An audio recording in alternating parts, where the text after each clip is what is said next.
오늘 함께 나누실 하나님 말씀은 마태복음 18장 1절부터 14절까지 말씀입니다. 마태복음 18장 1절부터 14절까지 말씀입니다. 신약성경 30면 마태복음 18장 1절부터 14절까지 말씀을 저와 여러분들이 한 절씩 교독하도록 하겠습니다. 그때의 제자들이 예수께 나와 이르되 천국에서는 누가 크니이까? 이르시되 진실로 너희에게 이르노니 너희가 돌이켜 어린아이들과 같이 되지 아니하면 결단코 천국에 들어가지 못하리라.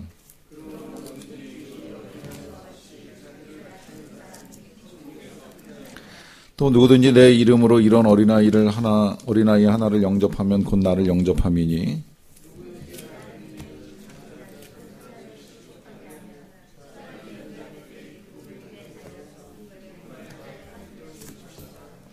실족하게 하는 일들이 있으므로 말미암아 세상에 화가 있도다. 실족하게 하는 일이 없을 수는 없으나 실족하게 하는 그 사람에게는 화가 있도다.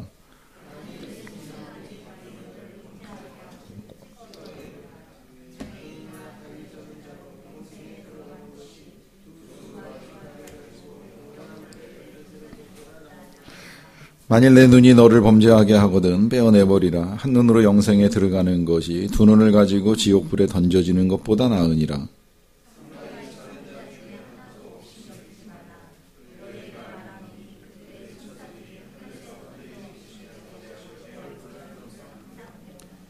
너희 생각에는 어떠하냐? 만일 어떤 사람이 양 100마리가 있는데 그 중에 하나가 길을 잃었으면 그 99마리를 산에 두고 가서 길 잃은 양을 찾지 않겠느냐?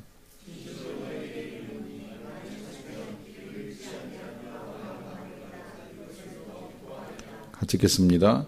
이와 같이 이 작은 자 중에 하나라도 잃는 것은 하늘에 계신 너희 아버지의 뜻이 아니니라. 아멘.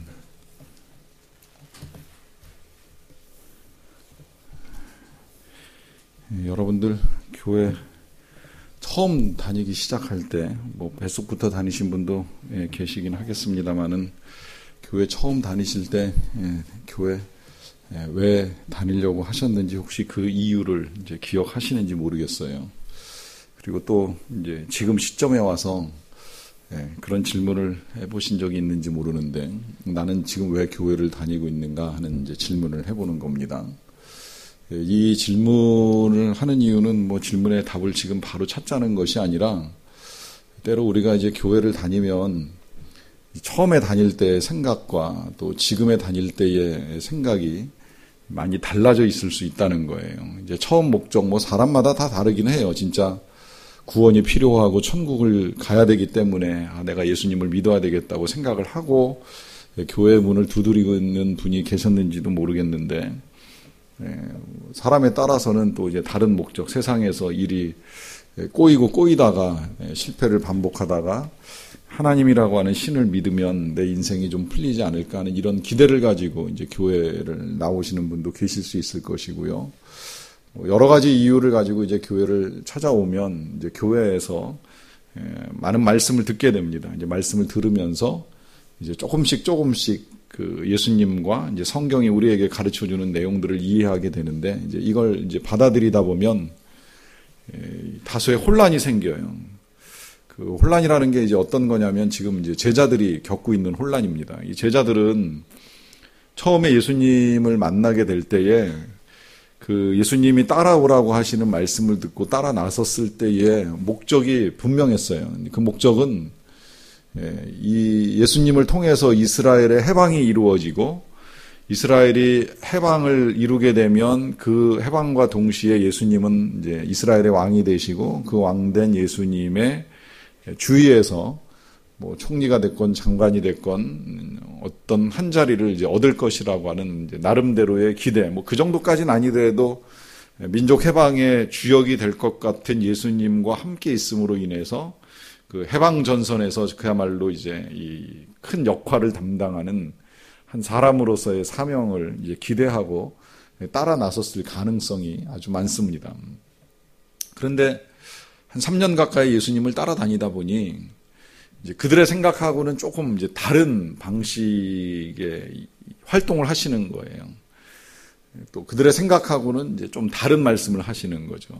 그들이 기대했던 거하고 많이 달라요. 어떻게 보면 예수님이 하시는 말씀은 이 땅의 일들이 아니에요. 물론 능력은 이제 대단하셨어요. 뭐 사람 고치고 살리고 무리를 걷고 수천 명을 먹이고 하는 이런 능력은 대단하셨는데, 그런 능력을 가지신 예수님이 그들에게 전하실 때의 이야기는 물론 이제 이 땅에서 이렇게 살아라고 말씀은 하시지만 궁극적으로 그와 같이 사는 삶이 하나님의 나라에서 천국에서 어떤 복을 받는가, 어떤 은혜를 누리는가, 이제 여기에 초점이 더 많이 맞춰져 있어요. 그러니까 우리가 계속해서 비유를 보는데, 저와 여러분들이 이 비유를 볼 때 이 비유가 하나님의 나라라 하는 것을 이제 비유한다고 하는 이야기 하잖아요. 하나님의 나라를 뭐 천국이라고 해도 틀리지는 않는데, 이 천국의 비유를 지금 우리에게 해주시는 거예요. 우리가 천국을 본 적도 없고 가본 적도 없으니까 그걸 알기 쉽게 비유를 통해서 이제 우리에게 알려주시는데, 그 알려주시는 것들을 통해서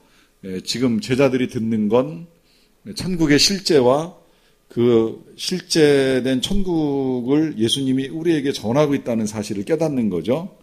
그러다 보니까 이런 관심을 가지는 거예요. 지금 여기 그 1절에 보시면 이런 질문을 합니다. 그때의 제자들이 예수께 나와서 이르되 천국에서는 누가 큽니까? 라고 하는 질문을 하는 거예요. 자, 이 질문을 지금 보면 그런 뜻이 담겨 있어요. 뭐냐면 제자들이 이제 천국에 조금 눈을 뜬 거예요.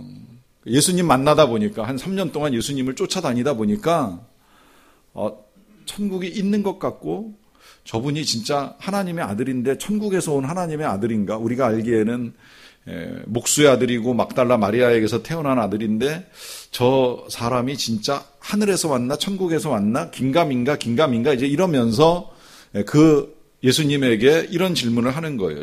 천국에서 누가 큽니까? 하는 질문을 하는 거예요. 근데 이 질문은 천국을 어느 정도는 알고 있지만 확신은 없는 거고, 거기에다가 지금 뭐가 섞인 질문이냐면 자신들이 가지고 있는 욕망이 함께 섞인 질문입니다.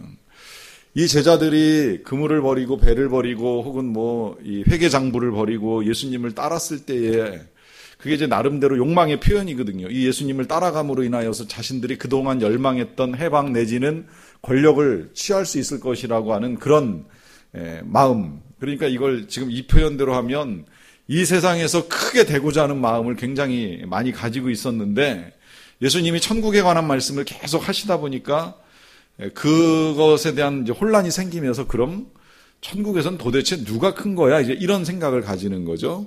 그러면서 예수님에게 이런 질문을 합니다. 어쩌면 이런 질문이 그런 생각을 담고 있었는지도 모른다고 여겨져요. 천국에서 누가 큽니까? 그러면 예수님이 당연히 너희들이지. 니들이 나를 쫓았잖아. 니들이 세상 다 버리고 나를 따라왔잖아. 열심히 했잖아. 헌신했잖아. 그러니까 너희들이 천국을 가질 것이고 천국에서 가장 클 것이야 라고 하는 대답을 기대하고 질문을 했는지도 모릅니다. 그런데 이제 그에 대한 예수님의 대답을 2절부터 좀 보겠습니다. 예수께서 한 어린아이를 불러 그들 가운데 세우시고 이르시되 진실로 너희에게 이르노니 너희가 돌이켜 어린아이들과 같이 되지 아니하면 결단코 천국에 들어가지 못하리라. 그래요. 자, 보시면 예수님이 사실은 뭐 그냥 말씀하셔도 그렇게 어려운 거 아니에요. 여러분 지금 제가 이 말을 그냥 여러분들께 전해드린다고 생각을 해보세요. 천국 그건 어린아이와 같이 되지 아니하면 못 들어가고 어린아이 같으면 들어갈 수 있습니다. 이해하는데 아무런 어려움이 없죠. 크게 어려울 거 없어요, 사실은. 그런데 이 설명하고 전혀 무관하게 느껴지는 행동을 예수님이 취하는데 그건 뭐냐면 아이를 한 명 데리고 와요. 안 보여줘도 되잖아요. 제가 지금 이 말씀을 여러분들께 전하기 위해서 우리 교회 뭐 작은 아이 한 명 밖에서 데리고 와가지고 보여주면서 굳이 설명 안 해도 듣는데 불편함이 없잖아요. 그런데 예수님은 직접 한 어린아이를 불러왔어요. 이리 와라 하면서 불러가지고 아이를 그 질문을 한 제자들 앞에다가 세워놓고 아이를 보여주면서 그러면서 말씀하시기를 진실로 너희에게 말하는데 너희가 돌이켜 어린아이들과 같이 되지 아니하면 결단코 천국에 들어가지 못하리라 그래요. 자, 이 대답 예수님의 말씀을 보면 지금 질문하고 맞는 대답일까요? 안 맞는 대답일까요? 질문하고 안 맞는 대답이에요. 질문은 뭐예요? 천국에서 누가 큽니까? 하는 질문이었어요. 대답은 뭐예요? 천국에 못 들어갑니다. 그러니까 제자들의 관심은 천국에서 커지는 거, 누가 큰가, 누가 위대한가, 누가 대단한가에 관심 많았는데 예수님의 대답은 아무나 들어가는 거 아니다. 여기 심지어 결단코라고 하는 강력한 부사를 사용하면서 쉽게 들어갈 수 없다. 우습게 생각하지 마라. 아무나 들어가지 못한다. 이렇게 말씀하시면서 천국에 쉽게 갈 수 있는 것이 아니라는 걸 먼저 일깨워줍니다. 그걸 일깨워주기 위해서 어린아이를 데리고 오시는 일도 하셨고, 그러면서 뭐라고 말씀하시냐면 너희가 돌이켜 어린아이들과 같이 아니하면 못 간다. 이러면서 강한 어조로 천국에 그렇게 쉽게 갈 수 있는 것이 아니라는 걸 말씀하세요. 그러니까 특히 여기서 이것도 좀 보면 좋을 것 같은데, 돌이켜라고 하는 표현 쓰잖아요. 이 돌이켜라고 하는 단어가 길을 바꾸는 거잖아요. 그러니까 이렇게 생각했던 생각을 바꿔서 어떻게 해야 되느냐면 어린아이와 같이 돼야 된다는 거예요. 그러니까 이 돌이켜를 번역에 따라서는 굽혀서라고도 번역을 하는데, 천국을 올려다보는 눈을 굽혀서 작은 어린아이를 내려다보면서 낮아지지 아니하면, 이 어린아이와 같이 되지 아니하면 결단코 갈 수 없다고 말씀하시는데, 이 돌이켜라고 하는 단어를요, 톰 라이트 목사님은 그분의 책에서 이렇게까지도 번역을 하셨어요. 너희가 속이 완전히 바뀌어서 어린아이들과 같이 되지 아니하면 결단코 천국에 들어갈 수 없다. 그러니까 우리의 생각, 우리의 마음이 완전히 바뀌어서 어린아이와 같이 되지 아니하면 절대 천국에 들어가지 못한다라고 말씀을 하십니다. 결국 우리가 하나님 나라에서 누가 크냐 안 크냐 이런 문제를 따지기 이전에 먼저 생각해야 될 걸 예수님이 이제 우리에게 가르쳐 주시는 거예요. 그건 뭐냐면, 자, 어떻게 들어가느냐 했을 때 누가 들어가느냐 하는 이게 이제 가장 중요한 문제인데, 그걸 예수님은 어린아이 같이라고 하는 말씀으로 하십니다. 어린아이 같이.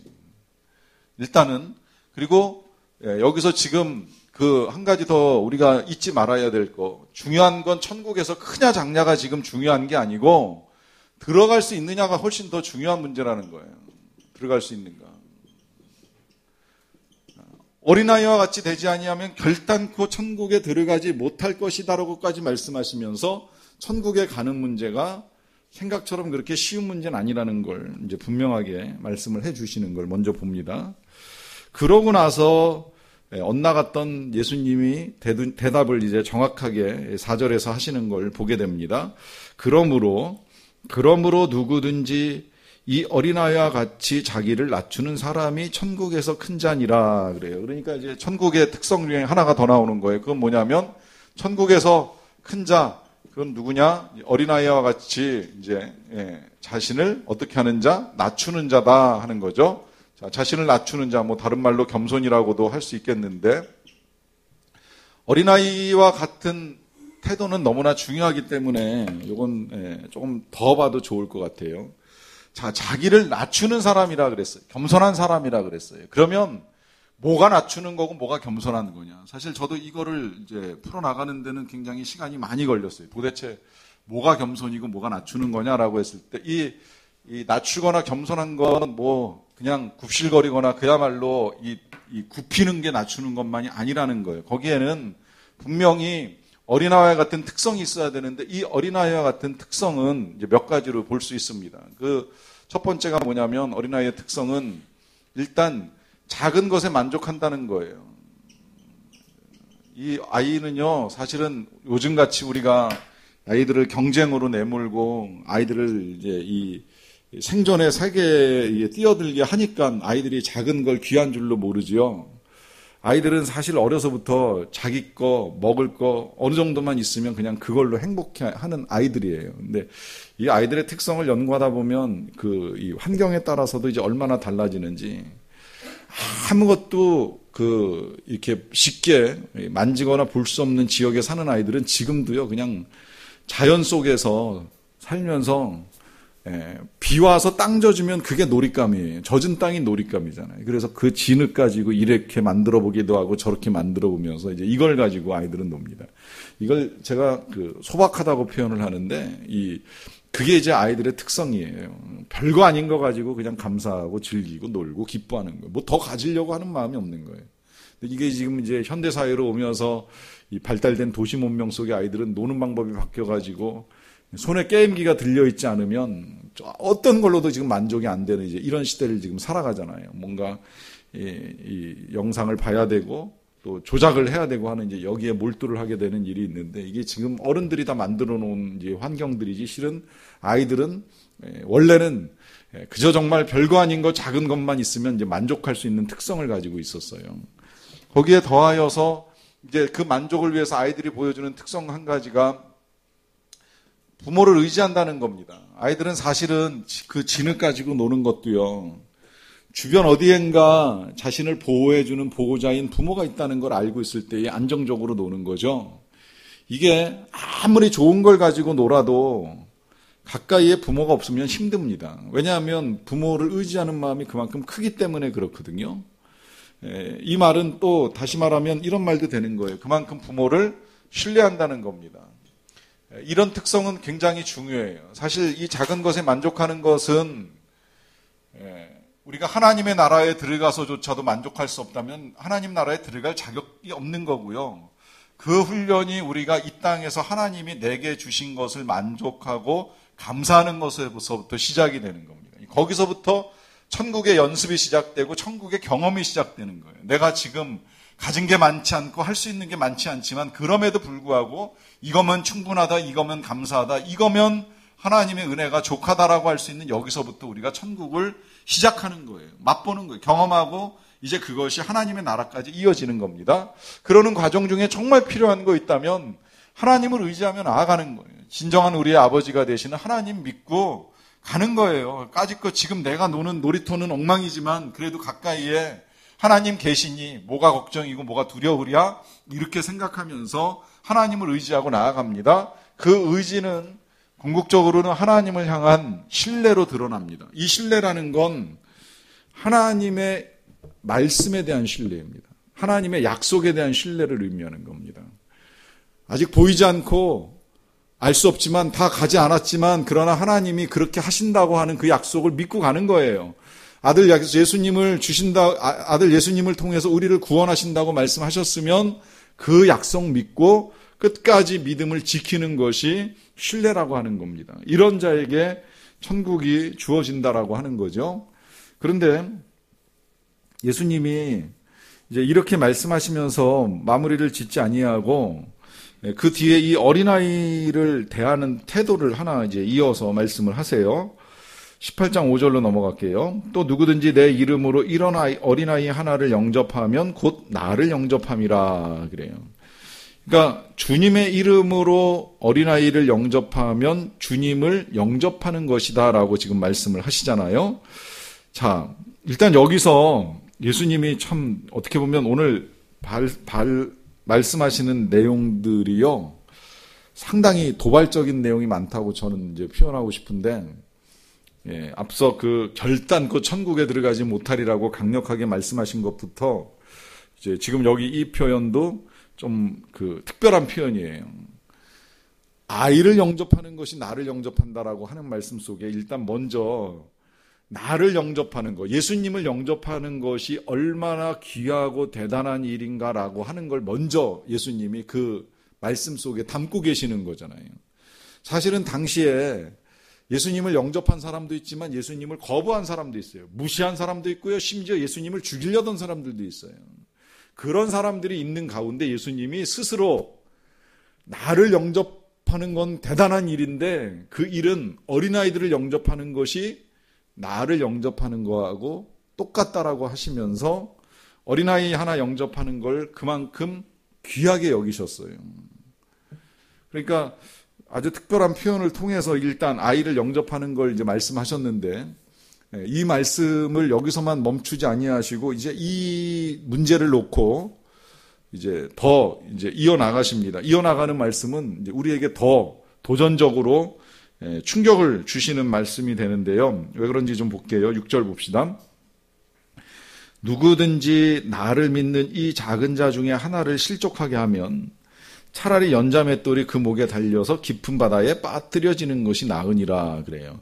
자, 이 작은 자는 어린아이고, 어린아이뿐만이 아니라 실제로는 그냥 보잘것없어 보이는 사람이라고 해도 좋아요. 그가 가난한 사람일 수도 있고, 교회의 초신자일 수도 있고, 아니면 교회하고 전혀 무관한 불신자일 수도 있고, 나하고 전혀 상관없는 사람처럼 보일 수 있고, 때로는 우리가 가는 식당에서 일하고 있는 아르바이트 학생일 수 있고, 그래서 등에다가 진짜 남의 집 귀한 자식이라고 써놓고 일하는 그런 사람일 수도 있는 그런 사람 중에 한 사람이라도 실족하게 하면 어떻게 하는 게 낫다고 말씀하시냐면 차라리 연자맷돌이 그 목에 달려서 깊은 바다에 빠뜨려지는 것이 낫다 그래요. 그러니까 그 누군가가 나로 인하여서 예수님 믿는 것을 할 수 없게 되는 일이 생긴다라고 하면 그러면 그런 사람은 차라리 맷돌 메고 깊은 바다에 빠뜨려지는 것이 낫다고 말씀하세요. 그리고 이 말씀을 혹시 제자들이 잘 못 알아들었을까 봐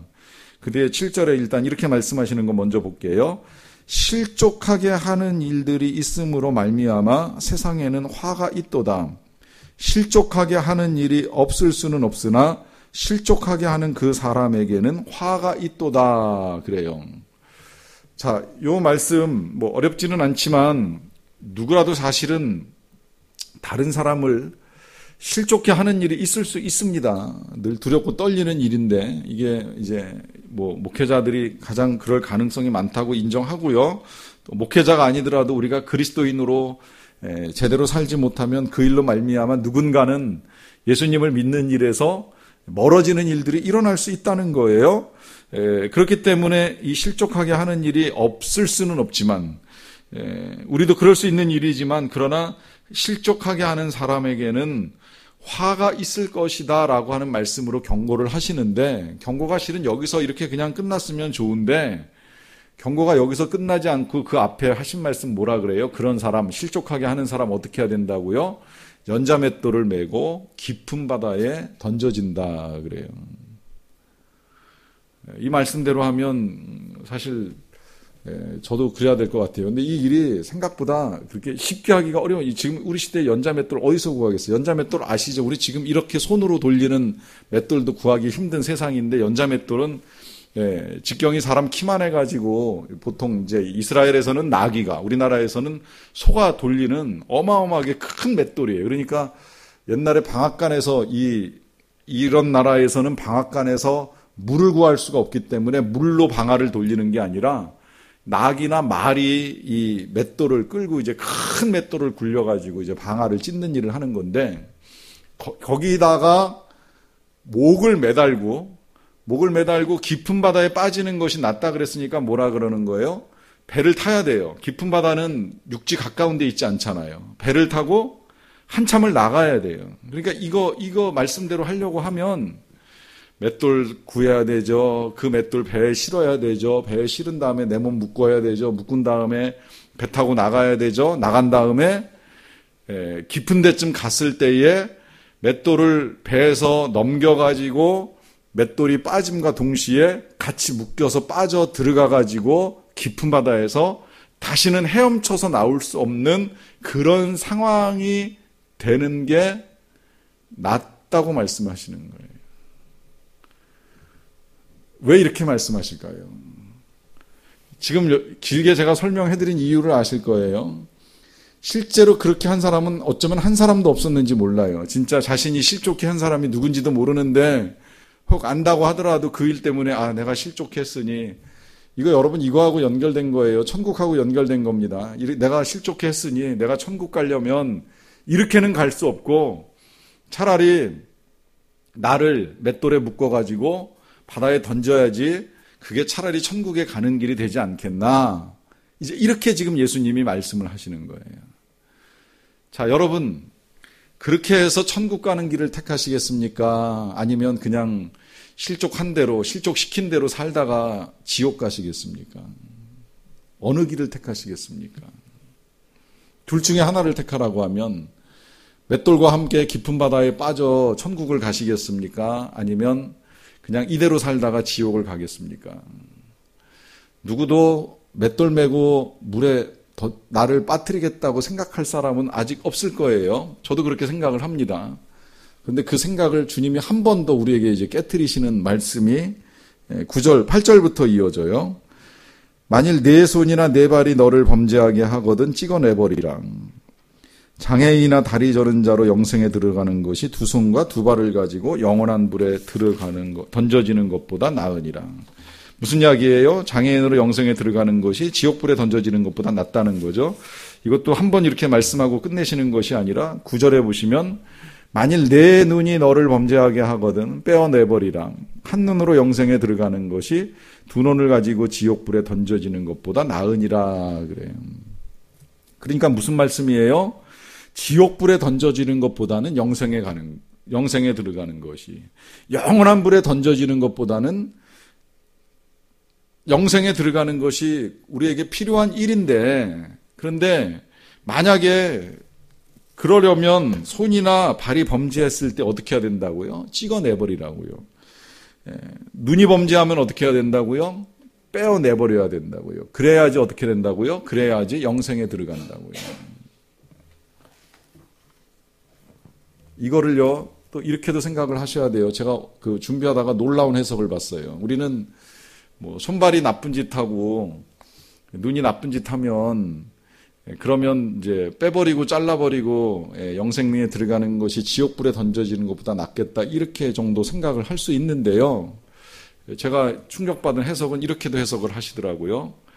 남을 도와줘야 되는데 도움을 베풀지 않은 손은 잘라버리고, 도와주는 곳에 가야 되는데 그곳에 가기 싫어하는 다리가 있다면 베어버리고, 불쌍한 사람을 측은하고 사랑하는 마음으로 바라봐야 되는데 그것을 외면하고 돌아서는 눈이라면 빼버리고 영생에 들어가는 것이 지옥에 들어가는 것보다, 다 가지고 지옥에 들어가는 것보다 낫다고 말씀하시는 겁니다.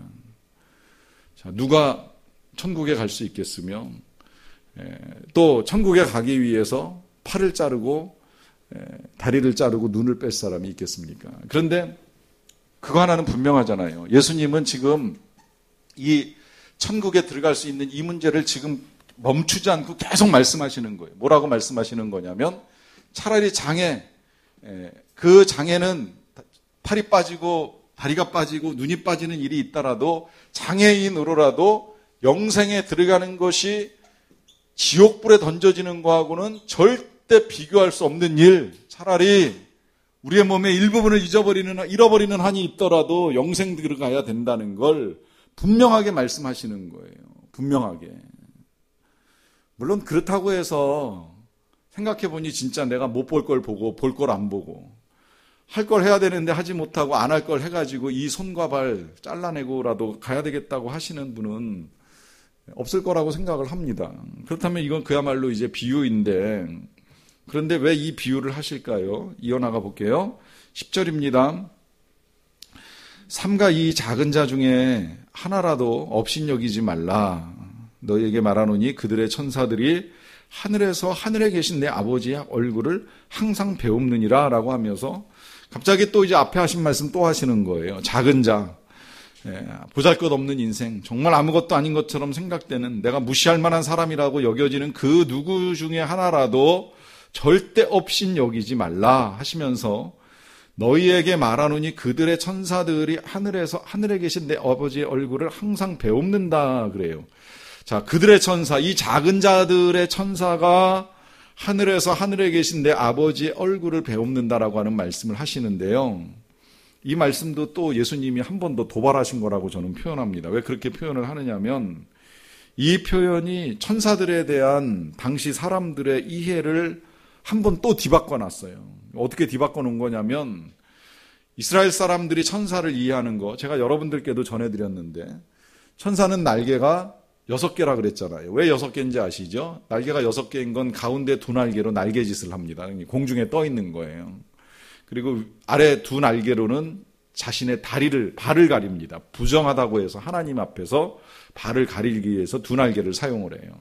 위에 2날개로 얼굴을 가립니다. 얼굴을 가리는 이유는 거룩하신 하나님을 뵐 수 없기 때문에, 감히 천사라도 하나님을 뵐 수 없기 때문에 그런 거예요. 그런 천사의 모습을 보았던 이사야가 하나님의 음성을 들으면서 화라고 이야기하잖아요. 내가 감히 죄악 가운데 거하면서 하나님을 배웠다라고 하면서 자신을 부정하다, 화로다, 이제 이런 표현을 사용하는 거예요. 원래 천사는 그렇게 하나님을 볼 수 없는 존재입니다.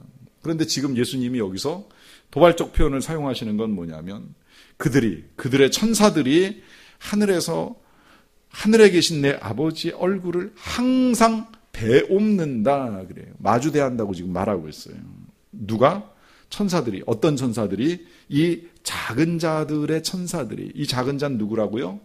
어린아이, 지금 이렇게 보잘것없고 우리가 무시할 만하고 무시해왔던 그런 사람들이라고 하는 거죠. 그런데 그들의 천사들은 계속해서 하나님을 만나면서 그들을 도와달라고, 그들의 형편과 사정을 아뢰면서 그들의 일을 하나님과 나누고 있다는 말씀을 하시는 거예요.